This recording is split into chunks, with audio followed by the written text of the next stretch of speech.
and that's it. I could read Hungarian text, but I prefer to have notes, and I'm not so fluent. The story begins with some unknown facts, widely unknown facts in Italian history, which are underestimated or totally unknown, and I will mention them briefly. They relate to the past century, to the past 100 years, 1920s to 2020s. And they explain a lot about the current situation. The first important thing to emphasize is that Italian fascism under Mussolini and the Soviet regime under Lenin and Stalin were in excellent terms. Excellent. Excellent. In various respects. Not only commercial, but also cultural, political, and else.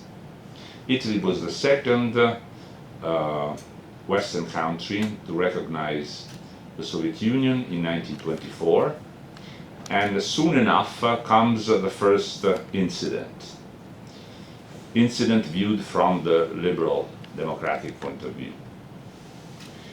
In May of 1924, an Italian early anti-fascist, socialist, social democrat called Giacomo Matteotti, a famous name in Italian history, is murdered, evidently by fascist thugs. This happens in the summer, in the early summer. In the fall, the first Soviet ambassador to Rome, a man called Yurenev, invites Mussolini to lunch in the Soviet embassy, and that's it. No mentioning, you were speaking about Khashoggi, no mentioning, nothing whatsoever. Which of course irritates, for example, Antonio Gramsci, the famous theorist of Italian communism, who has just inaugurated his new newspaper called Unità, and he writes an article saying, what the hell do Ambassador Yurenev do with Mussolini? He should have known the answer, and he will find out, unfortunately for him, in subsequent years.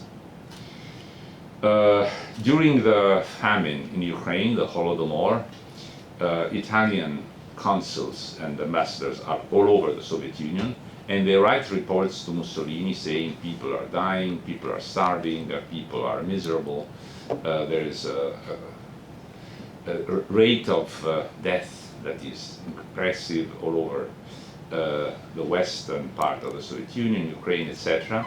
Mussolini looks at the reports, he writes a big M with a red pencil and passes it on to the archive.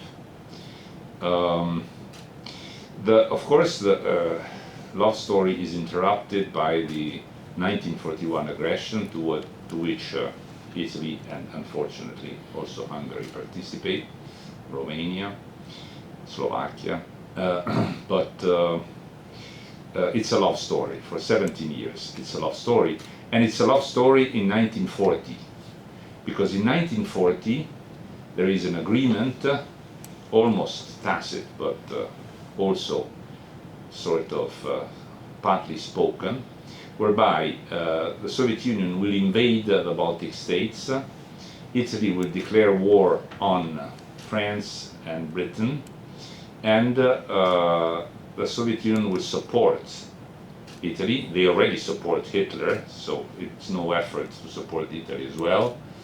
And Italy will completely delete any relationship with the Baltic states that are invaded by the Soviet Union in June, the very same days of the Italian declaration of war. And there is an incredible outrage that happens that I would like to mention. The poor Lithuanians in Rome have just bought a wonderful villa on the Via Nomentana, not far from downtown Rome, and the Soviet embassy invades the villa, basically, ousting the Lithuanians who are still there, with the complete endorsement of the Italian police and the Italian foreign ministry. Total. And it's still there. The Soviet consulate is still there on the Via Nomentana. The Russian consulate is still there on the Via Nomentana. What does Italy do, typically? Only 79 years later, in 2019, they sort of compensate Lithuania with a nice large apartment on top that belongs to the Italian government, on top of a nice building. There's also the Polish Cultural Institute, so the Rzeczpospolita is reborn in Italy, and the Lithuanians say, okay, fine, thank you, but we don't forget about Villa Lituania. Outrageous, and very few people know about these stories. These are the antecedents. One other antecedent that is not known. In 1956, on December 4th, Boris Nikolaevich Ponomaryov presents this is something I've seen with my own eyes in the Rgani, the Soviet archive called Rgani, many years ago, and I made a photocopy and brought it back home. Boris Ponomaryov presents a list of financial aid to the Politburo, in which the Italian Communist Party is on top and will receive $2.5 million on December 4th, 1956. Is it related to the support given to the Soviet Union 1 month before? It is, undisputably.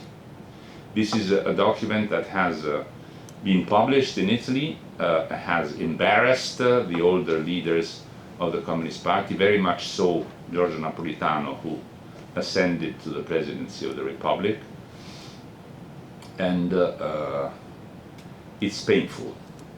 It's embarrassing and painful, not only for the ex-Communist Party, but for the entire Italian nation. Now, all these stories help us understand what's going on today. What's going on today is that Italy is ruled by a government elected, made of the three parties that are in the title, the stories of which can be briefly summarized as follows. Fratelli d'Italia is the most important. It's the main party. It has around 30% of the votes.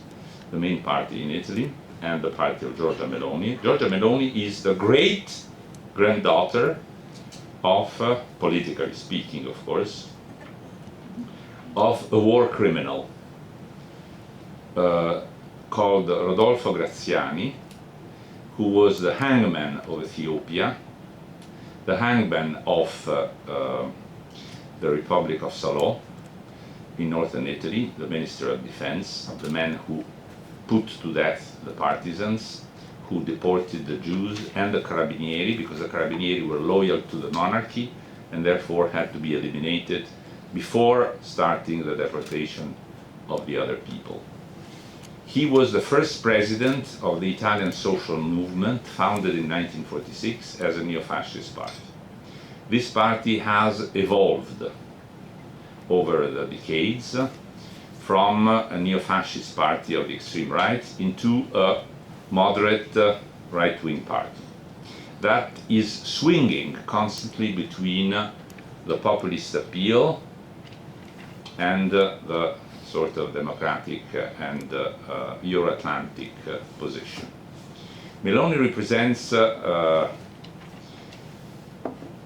linchpin, and she tends to try to combine, to embrace both views. So a little bit of Trump and then anti-Putinism, a little bit of Orbán, but Euro-Atlanticism. She tries to, shift back and forth depending on the mood of the electorate. Of course, this has a purely electoral significance.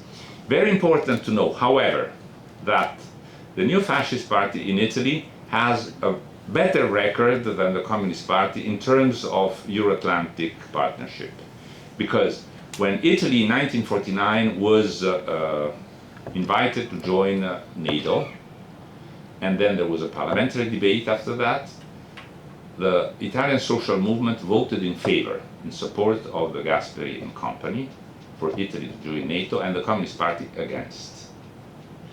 Same story in 1957, the Rome Treaties, March 1957, that founded the future European Union. Parliamentary debate in summer, Italian social movement in favor of the Rome Treaties, Communist Party against.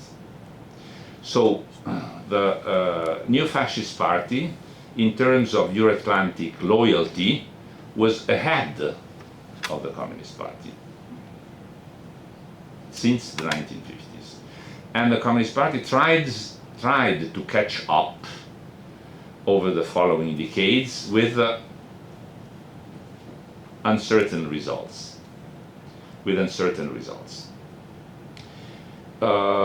I won't speak much about Forza Italia and the Lega, except to say something that you already know, that Forza Italia was born as a purely populist party, a benign, not a malignant populist party like elsewhere, with Berlusconi smiling a lot and saying a lot of idiocies, but sort of more innocent than, for example, somebody else's.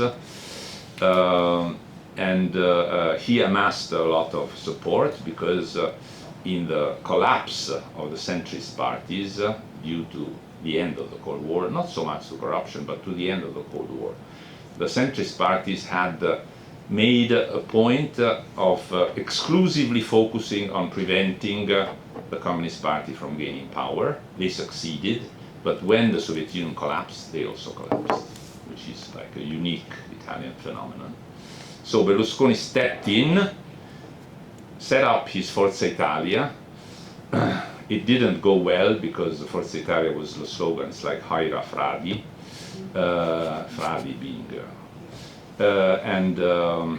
and Italy lost in the very last penalty shootout, the final of the World Cup against Brazil. So the Forza Italia slogan was meant to win the World Cup, but didn't work for Berlusconi. Yet Berlusconi survived for quite a while, and his successor, the patient Tajani, whom I've known since university years,